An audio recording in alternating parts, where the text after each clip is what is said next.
Hello everyone, Assalamu alaikum. Welcome to my Julia's vlog. I hope everyone doing well. So আজকে আমি আরেকটি new blog নিয়ে চলে আসছি আবার আপনাদের মাঝে। সো সবাইকে গুড মর্নিং। সো আজকে আমি ফার্স্টে ঘুম থেকে উঠে দেন হলো আর্লি মর্নিং বের হয়ে গিয়েছি রেস্টুরেন্টে। দেন সেখানে গিয়ে জাস্ট হালকা পাতলা কিছু খেয়ে আমি শপিং করতে যাব।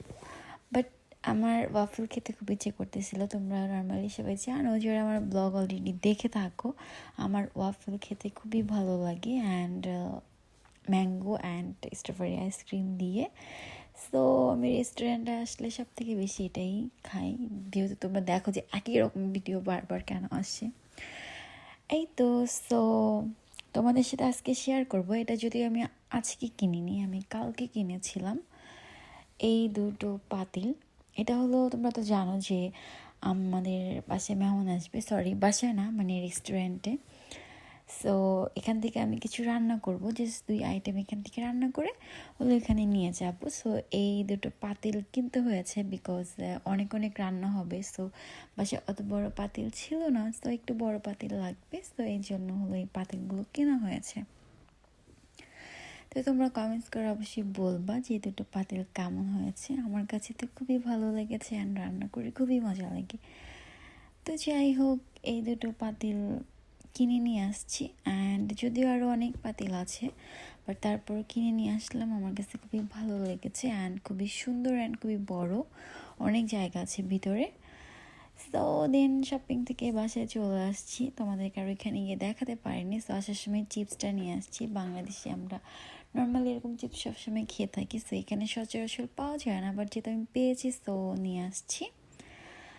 তো তোমরা যারা ভিডিও দেখেছো আগের ব্লগে, সেখানে দেখেছো যে আমি অর্ধেক শপিং অলরেডি করে ফেলেছি। সেখানে মাটন চিকেন আরও কেনা হয়ে গিয়েছে, বাট আমি একসাথে সবগুলো নিয়ে আসতে পারবো না, এই জন্য হলো আমি 2 দিনে শপিং করেছি। তো কালকে কিছু চিকেন অ্যান্ড মাটন নিয়ে আসছিলাম, দেন আজকে মাটন নিয়ে আসছি, আর সাথে 2 প্যাকেট কিশমিশ, দেন মরিচের গুঁড়ো শেষ হয়ে গিয়েছিলো, এই জন্য আমি নিয়ে আসছি 1 প্যাকেট, আলু নিয়ে আসছি 1 প্যাকেট। সো আরও মশলা নিয়ে আসছি, এই যে হলুদের গুঁড়ো, দেন 2 প্যাকেট বাদাম। মেবি এটার আগের ব্লগে দেখিয়েছিলাম, মনে নেই আমার। অ্যান্ড এই শপিং ছিল। অ্যান্ড কালকে যেগুলো আমি কিনেছিলাম সেগুলো তো তোমাদেরকে অলরেডি দেখে ফেলেছি। তো সেগুলো আমি নর্মালি জাস্ট রেখে দিয়েছিলাম, যেহেতু আমি আজকে রান্না করব তার পরের দিনই। তো এই জন্য হলো আমি নর্মাল থেকে জাস্ট নামিয়ে নিয়েছি। সো এখানে প্রায় 4 কেজির মতো আছে, আর ওই প্যাকেটে 4 কেজির মতো আছে, মোটমাট 8 কেজি আছে।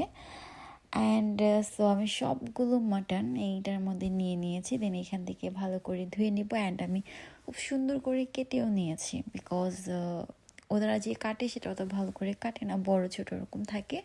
সো আমি সবগুলো পিস এক সাইজ করে কেটে নিয়েছি। অ্যান্ড মাটনগুলো দেখো এত সুন্দর, একদম লাল লাল, দেখতেই ভালো লাগে। তো আমি সবগুলো মাটন একদম পরিষ্কার করে এই পাতিলে নিয়ে নিয়েছি, আর আমি ম্যারিনেট করবো। দেন সবগুলো মশলা দিয়ে মাখিয়ে বসালে খুব ভালো লাগে। আমার কাছে এটা একটু মেজবানি টাইপের স্মেল আসে, আমার কাছে ভালো লাগে। তো আমি সবগুলো মাটন সুন্দর করে ধুয়ে নিয়েছি। অ্যান্ড দেখো আমি সবগুলো হার্ড চিকেনের যে স্কিন থাকে সেটাকে আমি ছাড়িয়ে নিয়েছি। অ্যান্ড চিকেনগুলো খুব সুন্দর করে ধুয়ে নিয়েছি। এগুলো দিয়ে হলো আমি চিকেন কোরমা করব। এটা হার্ড চিকেন, ব্রয়লার দিয়ে আমার কাছে একদমই ভালো লাগে না, আর ব্রয়লার দিয়ে করলে বেশি নাড়াও যায় না, একদম ছুটে ছুটে আসে। আর আমার কাছে মনে হয় যে রোস্ট বলো কোরমা বলো, হার্ড চিকেন বা কক, যেহেতু আমাদের বাংলাদেশি ককগুলো এখানে পাওয়া যায় না, তো হার্ড বা ব্রয়লার দিয়ে আমাদের করতে হয়। বাট আমি তো সবসময় হার্ড চিকেন দিয়েই করি, তোমরা তো দেখে রাখো আমার ভিডিও অ্যান্ড তোমরা জানবা। অ্যান্ড হলো আমি জাস্ট এখানে লবণ অ্যান্ড হলো জর্দা বলতে হলো ফুড কালার, ঠিক আছে? জর্দা এক জিনিস, ফুড কালার এক জিনিস, তো আমি এটাতে ইউজ করেছি। তো জাস্ট কালারটা সুন্দর আসার জন্য। আর এখানে আমি কোনো মশলা ইউজ করব না, বিকজ যখন আমি একটু ফ্রাই করব তখন একদম ফ্রাই প্যানের মধ্যে লেগে লেগে থাকবে, সো আমার এটা একদম ভালো লাগে না, তেলটা একদম কালো কালো হয়ে যায়।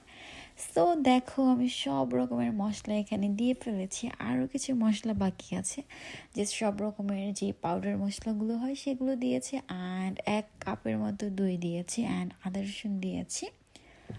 আর কোনো কিছু এখনও দিইনি, আরও মশলা দেওয়া বাকি আছে। এই যে ম্যারিনেট করে মাংস আধা ঘন্টা 1 ঘন্টা রেখে দেওয়ার পর রান্না করার পর এত মজা লাগে, আমার কাছে খুবই মজা লাগে। যাই হোক, তোমরা দেখতেই পাচ্ছ আরও কিছু আমি মশলা ইউজ করেছি। এগুলো হলো আস্তে আস্তে দিয়েছি আমি, যেহেতু এর আগে সবগুলো পাউডার দিয়েছি। অ্যান্ড হলো দেখো এত এত পেঁয়াজ দিয়েছি। পেঁয়াজ বেশি দেওয়ার রিজন হচ্ছে একটু গ্রেভি করার ইচ্ছে আছে আমার, বেশি বেশি গ্রেভি হলে ভালো লাগবে। অ্যান্ড হলো দেখতেই পাচ্ছ সবগুলো মশলা আমার অলরেডি দেওয়া শেষ হয়ে গিয়েছে। এখন জাস্ট এগুলো আমি হাতে মেখে নিব। অ্যান্ড ফাইনালি এবার আমি সবগুলো সুন্দর করে মেখে নেব। এটা যে আমার দেখতে এত ভালো লাগে, অ্যান্ড আমার মাখতে খুব ভালো লাগতেছিল। আমি বারবার মাখাচ্ছিলাম আর আমি নিজেই মানে ভালো লাগে কাজ করতেছিল এই আর কি। সো প্রত্যেকটা জিনিসই আমি খুব সুন্দর করে দিয়েছি। অ্যান্ড দেখো কালারটা জাস্ট একটু একটু মাখা হচ্ছে, তারপরে এত সুন্দর কালার হচ্ছে। অ্যান্ড অলওয়েজই আমার মাখামাখি করতে খুবই ভালো লাগে। সো হাতে আমি একটা গ্লাভস পরে নিয়েছি যেন হলুদেরই না থাকে। অ্যান্ড অনেক সময় দেখে যে হাত কেটে যাওয়ার চান্স থাকে, তো এই জন্য আমি গ্লাভস পরে নিয়েছি।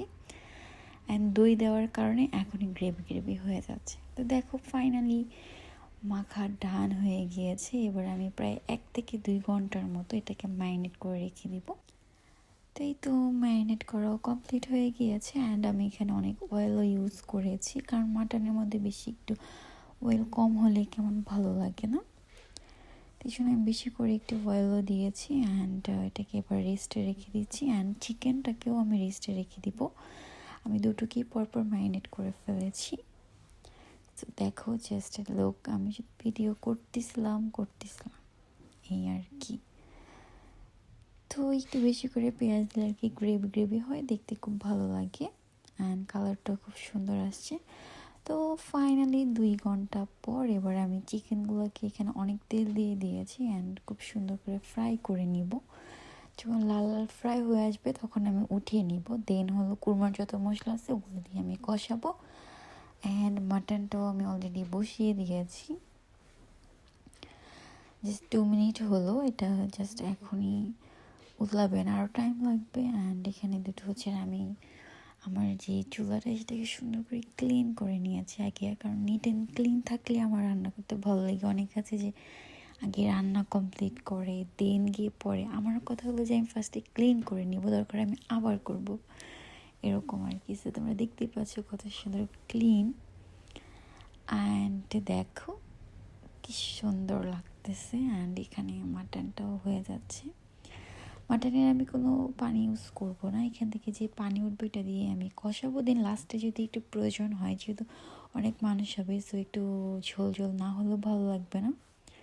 তো এখানে দেখো কত সুন্দর হয়েছে। আমি তোমাদেরকে অনেকক্ষণ পরপর দেখাচ্ছি, ঠিক আছে, কারণ প্রত্যেক একটু পরপর তো ভিডিও করা পসিবল না। তো জাস্ট একটু, আর এমনি তো আমার অনেক কাজ করতেছিলাম এখানে। আর এখানে চিকেনটাও ফ্রাই হয়ে যাচ্ছে। আসলে যে কালারটা যেটা সব নিচে চলে গিয়েছে, উপরে হোয়াইট হয়ে গিয়েছে, প্রবলেম নেই, নাড়া দিলে ঠিক হয়ে যাবে।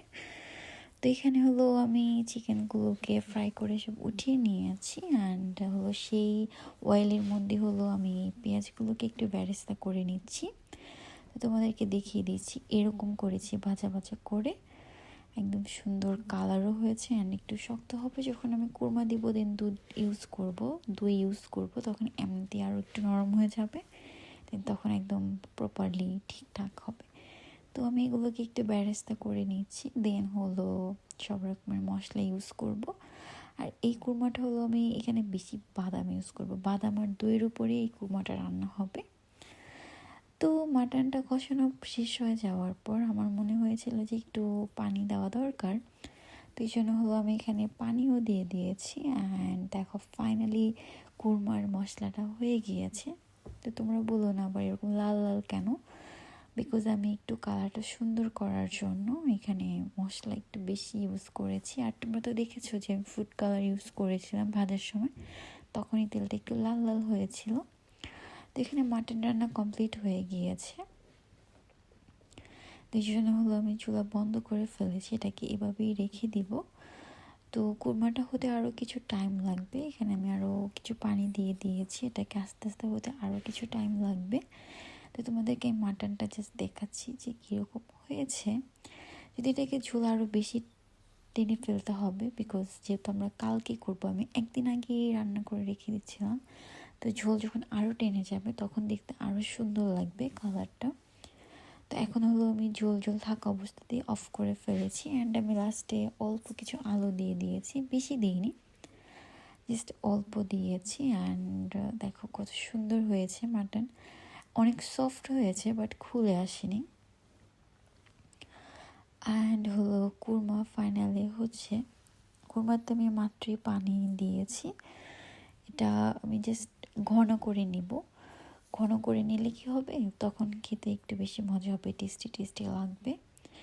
তো যে দেখতেই পাচ্ছ, এই যে লাস্টের পর্যায়ে আমি আরও কিছু একটু দুধ ইউজ করেছি, দেন বাদাম, টক দই। তোমরা যদি এই রেসিপিটি দেখতে চাও তাহলে আমাকে কমেন্টস করে বলো, আমি তোমাদেরকে ফুল রেসিপি দেখাবো। কারণ এখানে তো আমি ফুল রেসিপি দেখাইনি, এখানে জাস্ট অল্প অল্প করে দেখিয়েছি। কারণ ফুল ভিডিও দেখাতে গেলে দেখা যায় যে অনেক লং ভিডিও হয়ে যাবে, অ্যান্ড লং ভিডিও এডিটিং করতে আমার ভালো লাগে না, অ্যান্ড ভয়েস দিতে ভালো লাগে না, সেই জন্য আমি অল্প অল্প করে একটু একটু করে নিয়েছি। তো দেখতেই পাচ্ছ final look, mutton and chicken কুরমার ফাইনাল লুক তোমাদেরকে দেখিয়ে দিয়েছি। সেম প্রসেস এটাও একইভাবে করেছি, ঝোল রেখে দিয়েছি, কারণ এটা এমনি তো টেনে যাবে, দেন কালকে খাওয়ার সময় আরও এগুলোকে গরম করতে হবে, তখন আরও ঝোল টেনে যাবে। তো আজকের ভিডিও এই পর্যন্ত ছিল, ভালো লাগলে লাইক কমেন্ট শেয়ার করবেন। আল্লাহ হাফেজ।